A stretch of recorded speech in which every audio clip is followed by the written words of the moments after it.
gitu. Baik, bismillahirrahmanirrahim. Assalamualaikum warahmatullahi wabarakatuh.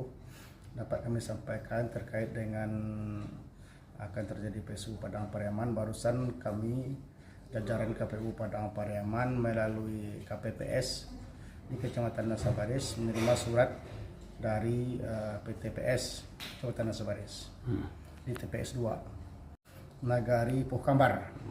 Nagari Puhkambar untuk melaksanakan pemungutan suara ulang di TPS 2 tersebut terkait ada pemilih luar yang terdaftar sebagai DPTB mendapatkan 5 surat suara katanya.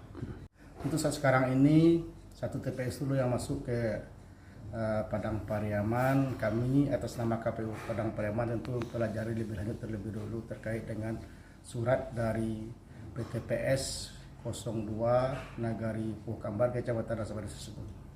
Ya, terkait dengan PSU, rentang waktu PSU itu diatur dalam Undang-Undang 10 hari setelah hari pemungutan suara, berakhir pada tanggal 24 Februari tahun 2024 ini. Ya, ada kemungkinan itu kami harus mempelajari terlebih dahulu terkait dengan substansi yang diajukan oleh PTPS tersebut.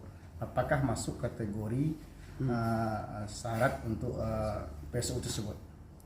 Terkait dengan aturan DPTB tersebut, kalau orang luar Sumatera tersebut mendapatkan surat suara yaitu satu surat suara yaitu presiden.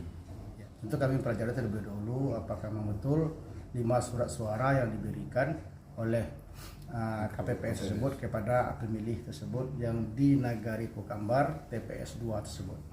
Ya, kami nggak tahu juga. Ini yang kami sayangkan. Ini kan waktu dalam PSU ini kan sudah diatur. Waktu PSU ini hanya 10 hari setelah hari pemungutan suara.